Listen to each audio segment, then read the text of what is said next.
Pertemuan kali ini kita akan membahas tentang hak asasi manusia dalam perspektif Pancasila.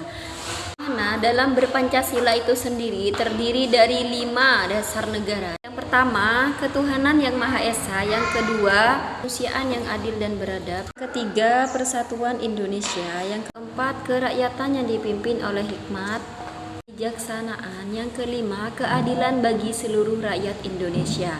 Nah, dalam materi ini kita juga akan membahas kewajiban asasi manusia dalam perspektif Pancasila, yang mana sudah saya rangkum dalam video yang akan kita tonton selanjutnya.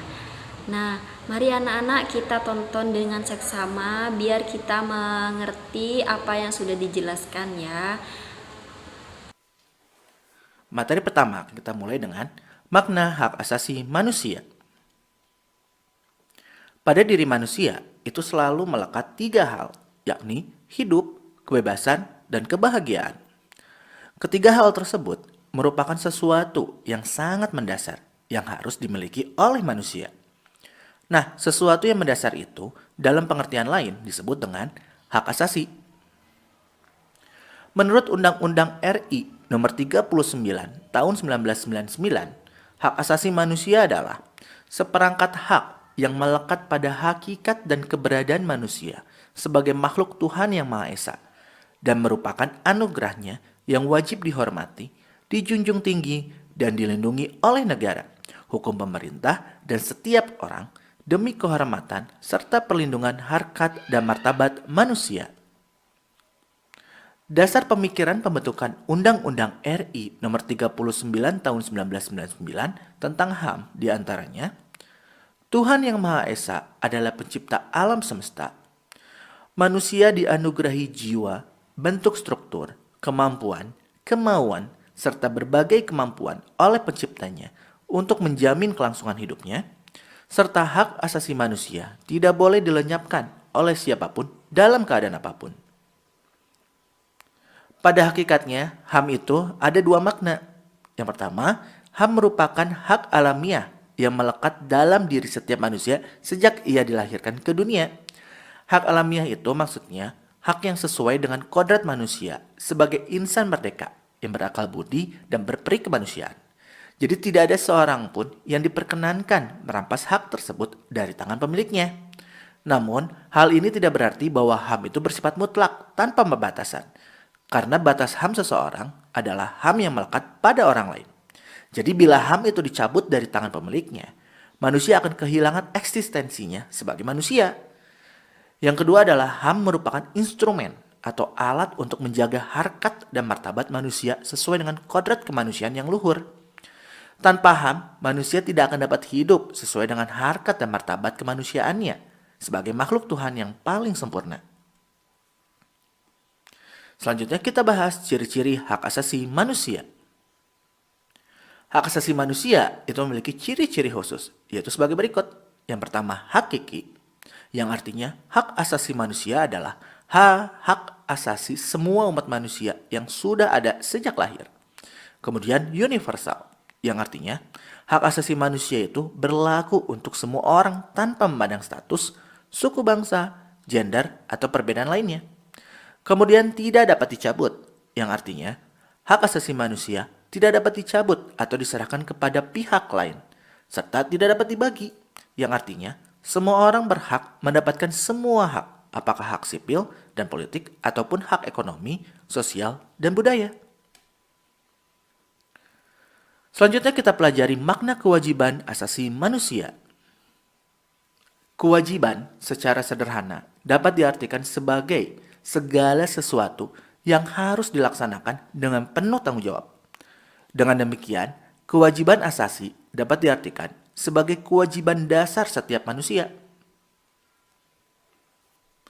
Ketentuan pasal 1 ayat 2 Undang-Undang Republik Indonesia Nomor 39 Tahun 99 tentang hak asasi manusia itu menyatakan, kewajiban dasar manusia adalah seperangkat kewajiban yang apabila tidak dilaksanakan, tidak memungkinkan terlaksananya dan tegaknya hak asasi manusia. Hak dan kewajiban asasi tidak dapat dipisahkan, karena sebagaimanapun dari kewajiban itulah muncullah hak-hak dan begitu pun juga sebaliknya. Kita pelajari juga hak dan kewajiban asasi manusia dalam nilai dasar Pancasila. Hubungan antara hak dan kewajiban asasi manusia dengan Pancasila itu dapat dijabarkan sebagai berikut. Nah, ketuhanan yang Maha Esa itu menjamin hak kemerdekaan untuk memeluk agama, melaksanakan ibadah, dan kewajiban untuk menghormati perbedaan agama. Nilai kemanusiaan yang adil dan beradab menempatkan hak setiap warga negara pada kedudukan yang sama dalam hukum, serta memiliki kewajiban dan hak yang sama untuk mendapat jaminan dan perlindungan hukum. Nilai persatuan Indonesia mengamanatkan adanya unsur pemersatu di antara warga negara dengan semangat gotong royong, saling membantu, saling menghormati, rela berkorban, dan menempatkan kepentingan bangsa dan negara di atas kepentingan pribadi atau golongan. Untuk nilai kerakyatan yang dipimpin oleh hikmat kebijaksanaan dalam permusyawaratan perwakilan dicerminkan dalam kehidupan pemerintahan, bernegara, dan bermasyarakat yang demokratis. Kemudian untuk nilai keadilan sosial bagi seluruh rakyat Indonesia mengakui hak milik perorangan dan dilindungi pemanfaatannya oleh negara, serta memberi kesempatan sebesar-besarnya pada masyarakat.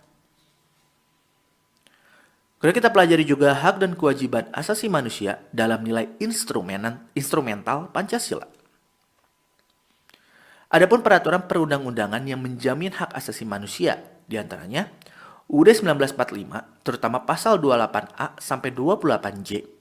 Kemudian ada TAP MPR nomor 17 /MPR /98 tentang HAM. Di dalam TAP MPR tersebut terdapat Piagam HAM Indonesia. Kemudian ada ketentuan dalam Undang-Undang Organik, diantaranya UU RI nomor 5 tahun 1998. Terus ada UU RI nomor 39 tahun 99. Ada UU RI nomor 26 tahun 2000. Ada juga UU RI nomor 11 tahun 2005. Kemudian ada UU RI nomor 12 tahun 2005 dan ketentuan dalam Peraturan Pemerintah Pengganti Undang-Undang atau Perpu nomor 1 tahun 99. Kemudian kalau dalam ketentuan peraturan pemerintah itu ada PP nomor 2 tahun 2002. Kemudian ada PP nomor 3 tahun 2002.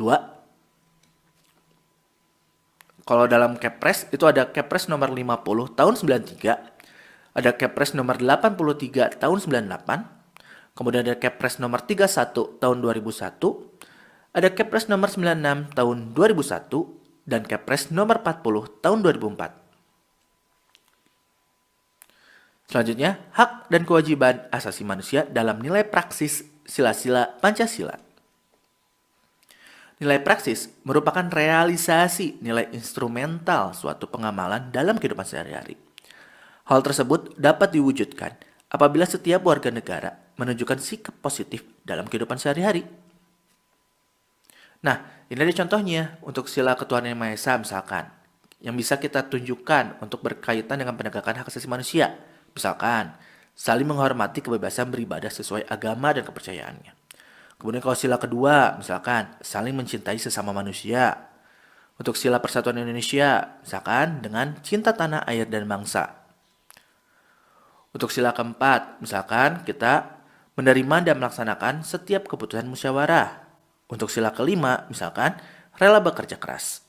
Jadi kalau nilai-nilai praksis itu pokoknya yang dilaksanakan dalam kehidupan sehari-hari ya. Selanjutnya, penyebab pelanggaran hak asasi manusia. Ada dua faktor nih yang menyebabkan pelanggaran hak asasi manusia, yaitu faktor internal dan faktor eksternal. Faktor internal yaitu dorongan untuk melakukan pelanggaran HAM yang berasal dari diri pelaku pelanggar HAM. Contohnya, sikap egois, rendahnya kesadaran HAM, dan sikap tidak toleran. Sedangkan faktor eksternal yaitu faktor-faktor di luar diri manusia yang mendorong seseorang atau sekelompok orang untuk melakukan pelanggaran HAM. Contohnya, penyalahgunaan kekuasaan, ketidaktegasan aparat penegak hukum, penyalahgunaan teknologi, serta kesenjangan sosial dan ekonomi yang tinggi. Ini ada kita bahas juga kasus pelanggaran hak asasi manusia di Indonesia. Berikut ini beberapa contoh kasus pelanggaran HAM yang pernah terjadi di Indonesia. yaitu kerusuhan Tanjung Priuk tanggal 12 September 1984, penyerbuan kantor Partai Demokrasi Indonesia tanggal 27 Juli 1996, penembakan mahasiswa Universitas Trisakti pada tanggal 12 Mei 1998, tragedi Semanggi I pada tanggal 13 November 98, serta penculikan aktivis pada tahun 1997 atau 1998. Upaya pemerintah dalam menegakkan HAM. Ada beberapa upaya pemerintah dalam menegakkan HAM, antara lain membentuk Komnas HAM, membentuk instrumen HAM, serta membentuk pengadilan HAM. Upaya penanganan kasus pelanggaran hak asasi manusia. Berikutnya, beberapa upaya penanganan kasus pelanggaran HAM seperti upaya pencegahan pelanggaran HAM, membangun harmonisasi hak dan kewajiban asasi manusia. Baiklah, terima kasih. Sekian pelajaran pendidikan Pancasila hari ini. Semoga apa yang sudah kita pelajari hari ini bisa bermanfaat dan mendapatkan barokahnya. Assalamualaikum warahmatullahi wabarakatuh.